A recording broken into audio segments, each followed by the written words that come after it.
Bonjour à toutes, bonjour à tous et bienvenue sur TV Vendée dans votre matinale du mercredi 29 janvier. J'espère que vous allez bien. Bon courage à vous si vous apprêtez à prendre le chemin, la route pour vous rendre au travail. Je vous rappelle que vous pouvez bien sûr réagir à l'actualité du jour avec le WhatsApp officiel de la matinale dont le numéro vient de s'afficher. N'hésitez pas à nous envoyer un petit message avec votre prénom et votre commune de résidence. Nous avons reçu il y a quelques instants sur ce plateau notre invité du jour, Rémi Pascreau, vice-président du département de la Vendée en charge de l'enfance et de la famille. Nous sommes revenus avec lui sur l'aide sociale à l'enfance portée par le département avec des chiffres assez conséquents encore en 2025. Voici maintenant les titres de l'actualité du jour. Nous reviendrons sur cette manifestation du personnel de la CPAM et d'assurés à l'appel de l'intersyndicale qui s'est déroulée hier matin devant les locaux de la CPAM à La Roche-sur-Yon. Ils sont excédés par les bugs à répétition du nouveau logiciel de l'assurance maladie Arpège qui provoque des retards conséquents dans les versements des différentes indemnités. Nous ferons le point également sur les prochaines arrivées du Vendée Globe. Le prochain skipper à franchir la ligne d'arrivée au Sables d'Olonne, c'est l'Allemand Boris Herrmann, actuellement 12e de la course. Il doit arriver ce soir entre 19h et 21h. Au total, entre aujourd'hui et mardi prochain, 12 skippers doivent boucler leur tour du monde. Et pour finir, nous irons à 13-Septier où les écoliers ont planté hier matin des haies bocagères, une opération menée par l'association des enfants et des arbres afin de sensibiliser les écoliers aux enjeux du monde agricole. Mais avant de développer ces titres, on fait un petit point sur votre météo du jour avec la pluie qui fait donc son retour sur la Vendée ce matin, comptez 6 à 8 degrés. Dans l'après-midi, la situation ne va pas beaucoup évoluer, il pourrait y avoir quelques éclaircies dans l'est du département. Et vous comptez 9 degrés dans les terres et 11 degrés sur le littoral. On fait le point également sur les marées pour aujourd'hui avec une basse mer à 10h40 et 22h50, pleine mer à 4h30 et 17h. Le coefficient est de 79 à 84 et le passage du Gois lui sera au plus bas aux alentours de 11h ce matin et ensuite de 23h30 ce soir. Un petit point également sur vos marchés pour aujourd'hui avec celui de Danvix, c'est de 8h30 à 12h30 sur la place de l'église. On a également le marché de Comtier de 8h à 13h, là aussi place de l'église. Et puis le marché des Lucs sur Boulogne, c'est de 8h à 13h sur la place du Sénéchal. On fait un petit point sur vos conditions de circulation avec pour ce matin les traditionnels ralentissements notamment du côté de la Roche-sur-Yon. Quelques travaux également à vous indiquer sur la départementale 32 entre Chaland et la Garnache. Il peut y avoir quelques perturbations avec des travaux sur le réseau d'eau pluviale. La départementale 2 entre le Poiré-sur-Vie et Palio est toujours fermée à la circulation en raison de la reconstruction d'un pont. Il y a bien sûr plusieurs déviations actuellement en place. Attention sur la D746 entre La Roche-sur-Yon et Luçon. Vous pouvez rencontrer plusieurs circulations alternées avec des travaux à la fois d'élayage mais aussi d'enfouissement des réseaux, et puis également sur la D160 entre La Roche-sur-Yon et La Ferrière, mais aussi entre La Ferrière et Essart-en-Bocage. Il peut également y avoir plusieurs circulations alternées en raison des travaux d'installation de la fibre. Et en ce mercredi, nous fêtons les Gildas. Bonne fête donc à tous, et il est temps déjà de passer à l'actualité du jour. Voici le journal.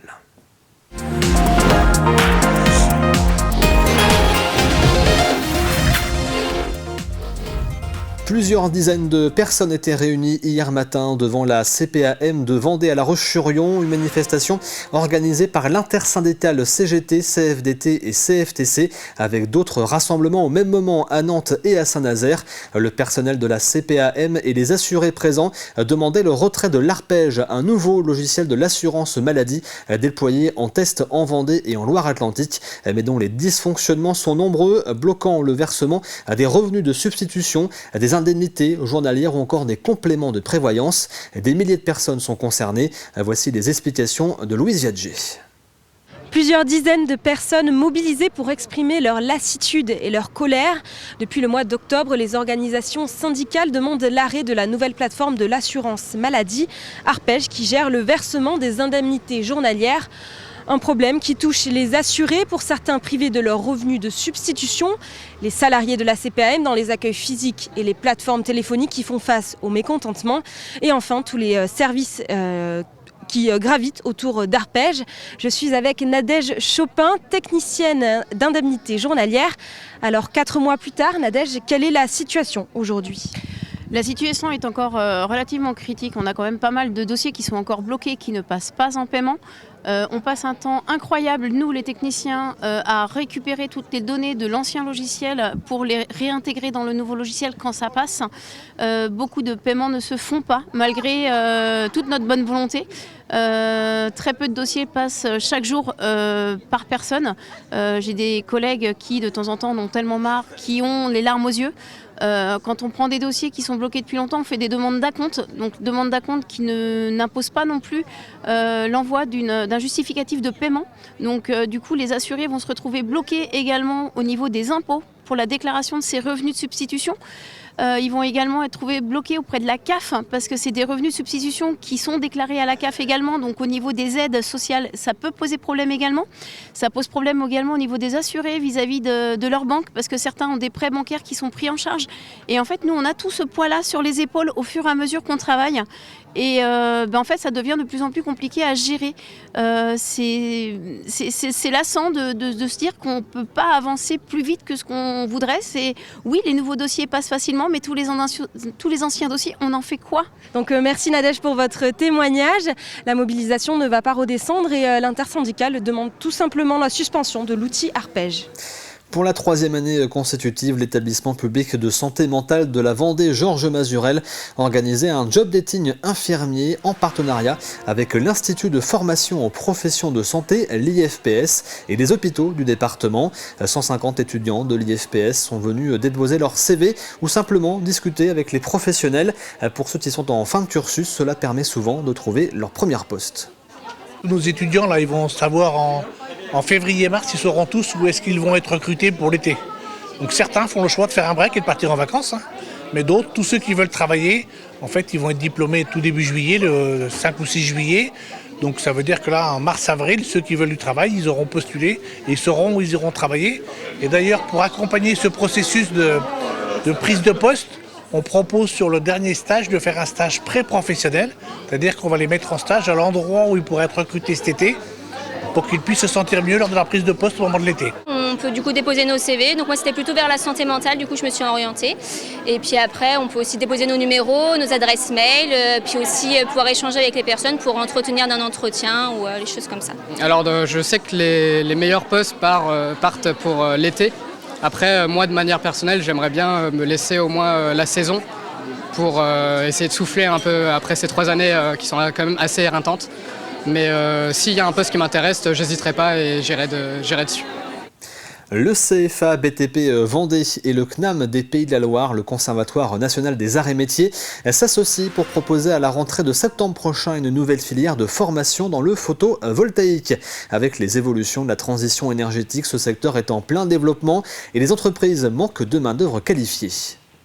La transition énergétique fait partie des enjeux que BTP CFA Vendée doit porter. Donc ça s'inscrit aussi dans un mouvement national aussi de transition énergétique. Et donc on s'inscrit dans cette démarche-là pour pouvoir accompagner les entreprises qui se déploient dans ces métiers-là, aussi avoir des compétences, les bonnes compétences nécessaires dans leurs équipes. Et donc on s'inscrit à la fois dans la formation initiale, mais aussi en proposant des modules de formation pour leurs salariés. La Vendée est souvent précurseur de pas mal d'initiatives.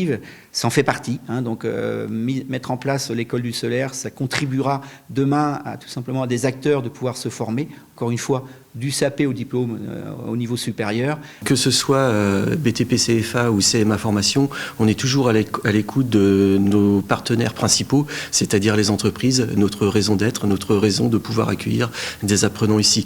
Donc c'est une enquête de terrain et à partir de cette enquête de terrain, on est capable de déterminer les formations qui correspondent aux jeunes qui souhaitent se former, mais également aux entreprises qui sont en demande. Au Sable d'Olonne, les arrivées du Vendée Globe vont se poursuivre aujourd'hui. Le skipper allemand Boris Herrmann, actuellement 12e, et son IMOCA Malaysia Sea Explorer sont attendus ce soir. Il devrait franchir la ligne d'arrivée entre 19h et 21h. Il sera suivi dans la nuit ou demain matin par Samantha Davis sur Initiative Cœur, puis samedi ou dimanche par Romain Athanasio et Yannick Bestaven. Ce dernier qui évolue hors course après avoir été contraint de s'arrêter pour effectuer des réparations. Entre dimanche et Et mardi prochain, 8 skippers, dont Jean Le Cam, devraient également rejoindre les Sables d'Olonne. Des arrivées qui seront bien sûr à vivre sur TV Vendée. Hier matin, à 13-Septier, sur la ferme Les Chemins de Traverse, des élèves de CE1, CE2, CM1 et aussi CM2 se sont mobilisés pour planter des haies. Au total, près de 400 arbres et arbustes ont été mis en terre pour constituer des haies typiques du bocage vendéen, avec une quinzaine d'essences comme du chêne, du houx ou encore du noisetier. Cette action était organisée par l'association des enfants et des arbres afin de sensibiliser les écoliers aux enjeux agricoles. Un reportage de Cyril Guillet. La pluie et la boue n'auront pas eu raison de la motivation des élèves de l'école du Val d'Asson. Armés de leurs pelles et d'une bonne dose de courage, ils se sont attelés à la tâche la matinée durant. On plante des arbustes, des arbres et des buissons. C'est un chêne, ça, je sais pas. Je sais plus, c'est un chêne, ça ou pas? Je sais plus. Une expérience unique pour ces 4 classes de CE1, CE2, CM1 et CM2. Ils construisent comme ça leur citoyenneté. Voilà, mon objectif, c'est qu'ils soient acteurs de leur commune et puis qu'ils développent des actions en faveur de l'écologie. En parallèle de ça, on essaye de faire classe dehors le plus possible. Donc ça fait partie de ce projet, de sortir de l'école et apprendre en plein air. À l'initiative de l'association des enfants et des arbres, cette haie implantée sur la ferme Les Chemins de Traverse sera composée à terme de 400 arbres et arbustes. Un projet enclenché il y a quelques mois déjà. Moi, je suis allé à l'école en décembre pour leur présenter mon métier. Pourquoi c'est important pour moi d'avoir des arbres et de replanter des haies. Pourquoi c'est important pour eux aussi en tant qu'êtres humains d'avoir des arbres. Et de leur parler du bocage, des différents intérêts des arbres et de la haie. Parce que malgré tout, ils habitent en milieu rural, mais il y en a quand même beaucoup qui vivent comme des urbains.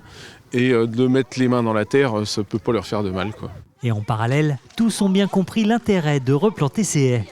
Pour de l'oxygène, pour faire de l'ombre aux animaux et leur petite maison.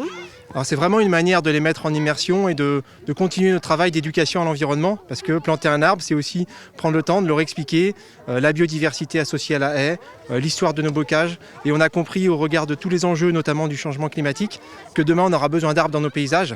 Moi je me plais à m'imaginer que dans 50 ans ou 60 ans, ces enfants-là, devenus grands-parents, se promèneront un jour avec leurs petits-enfants en disant « tu vois cette haie-là, c'est moi qui l'ai plantée ». Au terme de cet hiver, en France, ce sont près de 20 000 écoliers et collégiens qui auront été mobilisés pour replanter des haies. À Fontenay-le-Comte, la 4e édition de Rendez-vous Conte, le festival du conte et des arts de la parole se déroulera du 8 février au 8 mars prochain. Ce festival a été lancé en 2022 par la communauté de communes et la ville. Cette année, tous les spectacles sont gratuits, sauf celui du 15 février, La Fille de l'eau. Plus de 1500 personnes avaient assisté aux différents spectacles l'an dernier. Il y a les coups de cœur, il y a la thématique aussi qui peut orienter le choix. Et il y a l'idée aussi de représenter ce qu'est cette discipline dans des formes différentes, entre le conteur traditionnel qui vient avec son tabouret puis qui va raconter des histoires, et puis entre le conteur qui va être avec un musicien qui aura une forme plus concert conté. Donc c'est des coups de cœur, c'est une thématique, c'est des rencontres. Voilà un petit peu les ingrédients pour bâtir la programmation. Penser public également, penser différentes tailles d'oreilles, hein, pour les petites oreilles, pour les grandes oreilles, mais c'est ce qui est une des forces du conte, c'est qu'il s'adresse à tout le monde.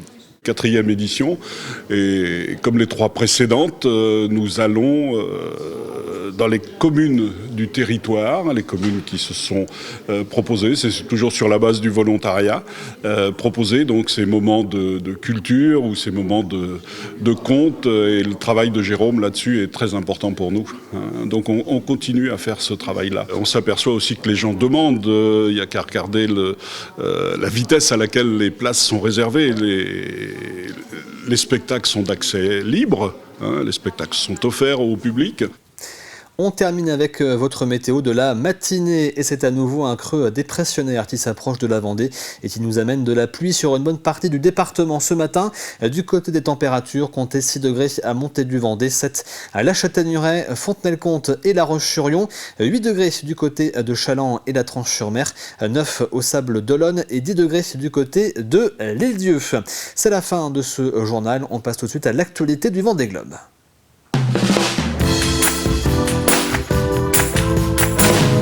Le journal du Vendée Globe préparé par Aurélien Huard qui, comme tous les jours, fait le point sur la situation de la flotte avec, vous allez le voir, une météo un peu capricieuse pour certains au niveau du Cap Finistère et pour d'autres, on évacue la pression en chanson. L'Association vendéenne des constructeurs de maisons vous présente le journal du Vendée Globe.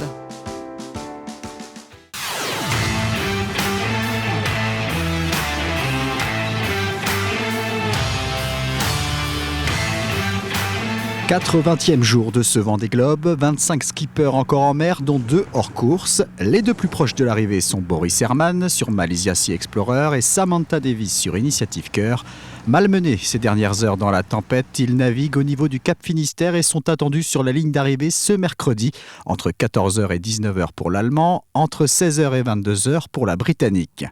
Un peu plus loin, Romain Attanasio se remet d'une nuit mouvementée. Son IMOCA s'est retrouvé couché et rempli d'eau. J'étais en train de dormir et le bateau est parti à la bâtée. Alors une à bâtée, comme j'en avais pas encore fait. C'est-à-dire que le bateau couché, je quille, la quille elle se bloque. Et par miracle, en choquant tout le J2, tout le J0 et toute la grand voile, et ben le bateau s'est redressé. Je mets tout d'équerre. Là je rentre dans le bateau, de l'eau partout. En fait, je m'aperçois que la protection d'étanchéité de la barre à l'arrière, elle a sauté, donc ça a inondé tout l'arrière du bateau. Donc là, je passe 1h30 à tout vider l'eau à l'arrière. Pour les suivants, la route est encore longue et même de plus en plus longue, car l'anticyclone situé au niveau des Açores oblige à un contournement par l'ouest. C'est ce que fait actuellement le groupe de 8 emmené par Benjamin Ferré, tout heureux d'avoir réglé un problème d'aérien. Ça marche. Et donc pour comprendre, en fait, l'aérien, c'est ce qui me donne le vent, la force du vent et l'angle de vent. Et c'est grâce à ça que mon pilote automatique peut diriger le bateau. Et donc, en tout, j'en ai 3, dont 2 qui sont une sécurité s'il y en a un qui lâche. Et en fait, sur les 3, j'en avais 2 qui avaient lâché. Donc c'était une bonne épée Damoclès au-dessus de la tête. Et là, j'ai retrouvé le 2. Et ça, c'est cool. À l'arrière de ce groupe, on trouve Jean Lecam, légèrement en retrait, mais toujours à l'affût. Les bateaux divers et variés n'ont peut-être pas toute leur voile. Les bateaux sont un peu fatigués. Les skippers sont un peu fatigués aussi, peut-être. Donc, faut compter sur tout ça et puis on verra bien à la fin comment que ça se dépatouille. Plus au sud, le groupe Shiraishi d'Orange, Marseille, Duc, Boissière s'est extirpé du poteau noir. Au large de Rio de Janeiro, Jinkunchu célèbre quant à lui le Nouvel An chinois.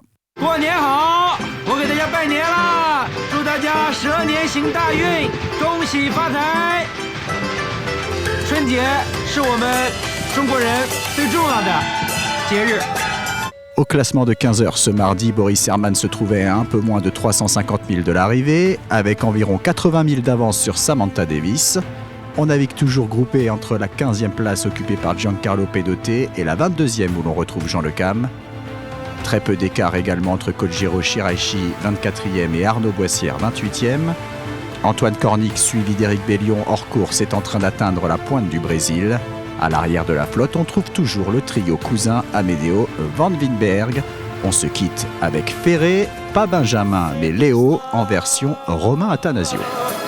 C'est extra, c'est extra.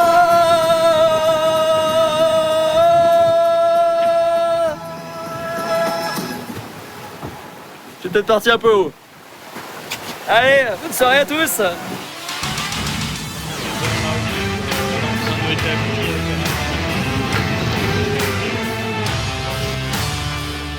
C'était le journal du Vendée Globe par l'Association vendéenne des constructeurs de maisons.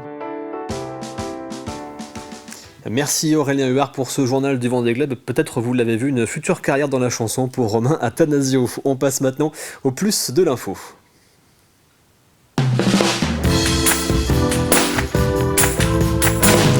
Et le plus de l'info est actuellement consacré aux communautés de communes et d'agglomérations du département. À l'occasion des différentes cérémonies de vœux, nous sommes allés à la rencontre de leurs présidentes et présidents pour connaître leur projet 2025. Rencontre ce matin avec le président de la Roche-sur-Yon Agglomération, Luc Boire.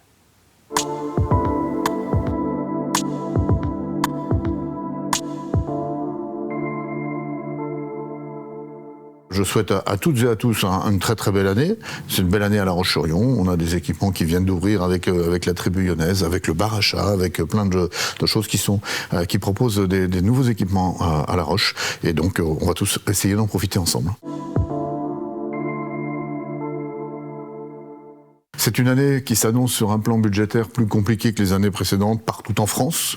Nous avons décidé, nous, d'être prudents, et c'est pour ça que nous n'avons pas réalisé de vœux en présentiel, comme on dit, parce qu'on attend de savoir à quelle sauce le gouvernement, quel qu'il soit, va décider de manger les collectivités publiques.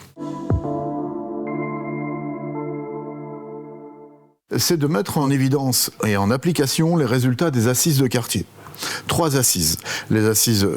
Trois assises thématiques, les assises de la jeunesse, les assises du transport et les assises de climatique. Et donc les 3 ont donné des bons résultats avec 8000 participations au niveau des habitants, ce qui est extraordinaire. Et donc nous allons mettre en œuvre les politiques qui ont été voulues par les habitants avec un certain nombre d'activités, en particulier pour les jeunes, qui vont pouvoir démarrer suite à ces assises avec la volonté de mettre en œuvre ce que les jeunes ont décidé. Nous avions il y a quelques années 2 chiens qui accompagnaient nos policiers. Et puis pour des raisons administratives, on avait été obligé d'arrêter. Donc nous avons levé ces raisons administratives et donc nous allons à nouveau recruter des policiers qui ont des chiens ou qui vont avoir des chiens pour pouvoir se promener dans la rue accompagnés de nos 2 amis à 4 pattes qui donnent une vraie sécurité à l'équipe et puis qui donnent aussi des échanges favorables avec ceux qui quelquefois dépassent les bornes. Contrairement à d'autres, on va continuer à soutenir nos sportifs, nos clubs d'élite, et pour pouvoir continuer à profiter de tout ça. Nous avons un terrain synthétique qui est prévu au Terre Noire dans l'année que nous allons réaliser. Et puis nous allons continuer à travailler sur les autres équipements sportifs pour les rendre toujours plus attractifs. Nous avons ouvert il y a quelques semaines la piste d'athlétisme de la CLR au stade Jules Ladoumègue. Nous allons continuer pour ces équipements-là. En 2024, nous poursuivions l'aménagement du cœur de ville. Donc nous continuons cet aménagement à travers un label qui s'appelle Ma Ville Demain. Et donc aujourd'hui, nous en sommes à l'aménagement du carré de l'hôtel de ville et d'agglomération qui sera livré d'ici la fin de l'année. Et donc ce sera la population agglo-lyonnaise et lyonnaise pourra avoir un superbe outil qui corresponde enfin à la taille de la ville et à la modernité dans laquelle nous vivons aujourd'hui.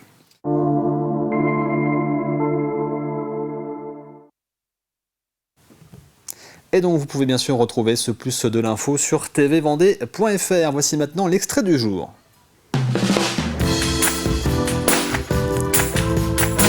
Et l'extrait ce matin, c'est l'émission Vivez la Vendée. Aujourd'hui, Anaïs Escalona rencontre le dernier fabricant de barques traditionnelles du Marais Poitevin. Alors traditionnellement, le bâtet, en fait, chaque taille de bateau avait un usage particulier. Les plus petits servaient à la pêche, à la chasse. Ensuite, on arrivait sur des 12-13 pieds qui servaient un peu plus à l'usage quotidien, aller ramasser le bois, pour aller dans les mottes chercher des légumes ou d'autres petites affaires dans le genre. Un peu de transport aussi de personnes. Et ensuite, les plus gros bateaux, eux, servaient vraiment à l'élagage et encore plus gros au transport des bêtes. Aujourd'hui, c'est assez anecdotique tous ces usages. On ne vit plus dans le marais comme on vivait il y a 50, même plutôt 100 ans. L'usage des bateaux est essentiellement pour la plaisance. Et ce qui fait qu'en fait les tailles de bateaux, on a les bateaux pour les touristes, pour l'usage touristique qui sont entre 15 et 18 pieds, donc des bateaux qui peuvent transporter entre 6 et 12 personnes, suivant les tailles de bateaux. Et donc vous retrouvez ce numéro de Vivez la Vendée aujourd'hui sur TV Vendée. Il est temps de passer au jeu de la matinale.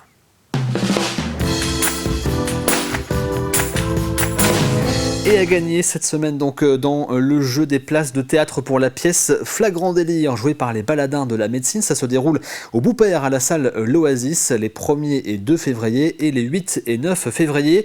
À gagner 2 fois 2 places pour le week-end du 8 et du 9 février. Voici la question de la semaine. On parle de sport. Quel ancien sportif de haut niveau s'est reconverti en ouvrant une micro-crèche en Vendée? Je répète, quel ancien sportif de haut niveau s'est reconverti en ouvrant une micro-crèche en Vendée? On sait qu'il s'agit d'un ancien cycliste professionnel. Et voici l'indice du jour. Il a porté les couleurs de 2 équipes vendéennes, la formation Vendée et le Team Europcar, devenu depuis le Team Total Énergie. Je répète, il a porté les couleurs de 2 formations vendéennes, le Vendée et le Team Europcar, devenu depuis le Team Total Énergie. Vous retrouvez bien sûr la question de la semaine et l'ensemble des indices sur tvvendée.fr. Vous avez jusqu'à vendredi, début d'après-midi, pour participer et repartir donc avec vos places pour la pièce Flagrant délire jouée par les Baladins de la médecine au Boupère à la salle L'Oasis les 8 et 9 février prochains. On arrive à la fin de cette matinale. Merci à vous de l'avoir suivi. L'actualité revient bien sûr avec le journal de 12h30 présenté par Florian Wozniak. Quant à moi, je vous dis à demain. Rendez-vous dès 7h bien sûr. Bonne journée.